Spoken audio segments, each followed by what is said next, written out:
అప్పుల బాధలు వెంటాడుతున్నాయా? అయితే 6 JVR వారి జాతిరత్నాలు ధరించండి. Welcome back viewers, welcome back to RTC cross roads. ఈరోజు పిక్చర్ ఫ్యామిలీ స్టార్.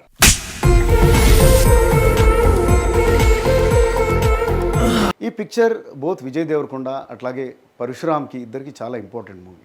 2018లో వీళ్ళ బ్లాక్ బస్టర్ మూవీ గీతా గోవిందం. అమ్మాయిలు ఆంటీలు ఫిగర్లు అని తిరిగావంటే యాసిడ్ పోసేస్తా. హే భగవాన్, అయితే 100 crores కలెక్ట్ చేసిందో 2018లో వచ్చింది. అప్పటి నుంచి ఇప్పటిదాకా ఫర్ 6 years ఈ ఇద్దరు కూడా ఒక ప్రాపర్ హిట్స్ అంటూ లేవు. గీతా గోవిందం కాంబినేషన్ ఏదైతే ఉందో విజయ్ దేవరకొండ, పరశురామ్ అట్లాగే గోపి సుందర్ మ్యూజిక్, అదే ఇక్కడ కూడా రిపీట్ అయింది. సో ఎక్స్పెక్టేషన్స్ చాలా ఎక్కువ ఉన్నాయి ఈ సక్సెస్ఫుల్ కాంబినేషన్ రిపీట్ అవుతుందా అని. And moreover Dil Raju production కాబట్టి ఇంకా హైప్ ఇంకా పెరిగింది. అయితే ఈ సక్సెస్ఫుల్ కాంబినేషన్ రిపీట్ కాలేదనే చెప్పాలి.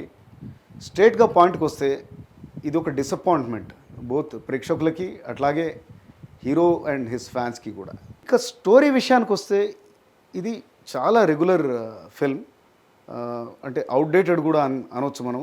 ఒక ఫ్యామిలీ కోసం, వాళ్ళ బ్రదర్స్ కోసం, వాళ్ళ వదినలు, వాళ్ళ పిల్లల కోసం చిన్న తమ్ముడు ఎలా కష్టపడతాడో, వాళ్ళ కుటుంబ భారాన్నంతా ఎలా మోస్తాడో రకరకాల సీన్స్ తోటి ఎస్టాబ్లిష్ చేస్తారు. సినిమా అంతా ఆల్మోస్ట్ ఇంటర్వెల్ దాకా ఈ సీన్స్ తోటే చాలా స్లోగా సాగతీకతగా నడుస్తూ ఉంటుంది.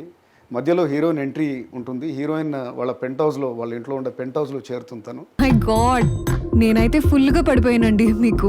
సో ఎలా వీళ్ళతోటి కనెక్ట్ అవుతుంది అనేది ఈ డిఫరెంట్ సీన్స్ తోటి, పెద్ద డ్రాగ్ సీన్స్ తోటి ఇంటర్వెల్ దాకా నడుస్తుంది. ఇంటర్వెల్ దగ్గర ఒక ట్విస్ట్ వస్తుంది, మంచి ట్విస్ట్ వస్తుంది. అయితే మనకు ఇక్కడ నుంచైనా సినిమా బాగుంటుందేమో అనే ఒక ఎక్స్పెక్టేషన్ అయితే కలగజేస్తుంది అది. అయితే ఇంటర్వెల్ తర్వాత కూడా ఈ డ్రాగ్ ఇలానే నడుస్తూ ఉంటుంది. ఈవెన్ దో సీన్ యూఎస్కి షిఫ్ట్ అవుతుంది, హీరో హీరోయిన్స్ యూఎస్కి వెళ్తారు. అక్కడ వెన్నెల కిషోర్ ఇంట్రడ్యూస్ అవుతాడు. వెన్నెల కిషోర్ వచ్చాక కూడా ఆయనతోటి ఏదైతే మనం కామిక్ రిలీఫ్ ఎక్స్పెక్ట్ చేస్తామో అది లేదు ఇక్కడ. అలా నడుస్తున్నది క్లైమాక్స్ కూడా చాలా పెట్టుడు క్లైమాక్స్లా ఉంది, చాలా ఆర్టిఫిషియల్గా ఉంటుంది. సో ఓవరాల్గా మనం థియేటర్లోంచి బయటకు వచ్చేటప్పుడు కనీసం ఒక 4-5 మంచి సీన్స్ ఉన్నాయో, లేకపోతే మంచి మూమెంట్స్ ఉన్నాయో అనే ఫీలింగ్ లేకుండానే మనం బయటకు వస్తాం. పరశురామ్ మానవ సంబంధాలని అలాగే తన క్యారెక్టర్స్ పడే అంతర్మథనాన్ని చాలా బాగా చూపిస్తాడు. మనం చూసాం సోలో, శ్రీరస్తు శుభమస్తు, గీతా గోవిందం లాంటి పిక్చర్స్లో చాలా గ్రిప్పింగ్ క్యారెక్టర్స్ ఉంటాయి. అలాగే ఫ్యామిలీ డ్రామా ఉంటుంది. రైటింగ్ ఆయన స్ట్రెంగ్త్, ఆయన డైలాగ్స్ యాక్చువల్గా చాలా సింపుల్గా ఉంటాయి కానీ చాలా లోతుగా ఉంటుంది. ఈ సినిమాలో అదే ప్రాబ్లం, రైటింగే మిస్ అయింది. రైటింగ్, స్క్రీన్ ప్లే కానీ డైలాగ్స్ పరంగా 1-2 బాగానే ఉన్నా కానీ నోరు తిరగట్లేదని ఈజీ వర్సాలు కలిపేయకండి.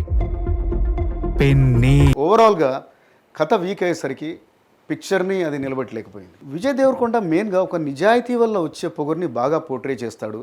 ఆయన మిలీనియల్స్ తోటి చాలా బాగా కనెక్ట్ అవుతాడు. అందుకే మనం చూసాం ఇదివరకు, అంటే క్యారెక్టర్స్ బాగుంటే అర్జున్ రెడ్డి,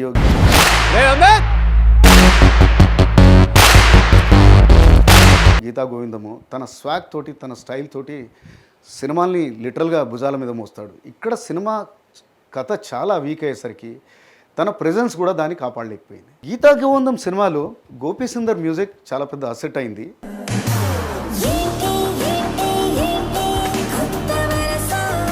చాలా లిల్టింగ్ సాంగ్స్ ఉండేవి అందులో. కానీ ఈ సినిమా వచ్చేసరికి both songs and background music first హాఫ్లో అసలు తేలిపోయింది. సెకండ్ హాఫ్ వచ్చేసరికి అది కాస్త బాగానే ఉంది. There was some 2 good songs and background music కూడా బాగుండింది. సో ఓవరాల్గా ఈ పిక్చర్ ఒక డిసప్పాయింట్మెంటే అనొచ్చు మనం. Thanks for viewing this. Thank you viewers. See you soon.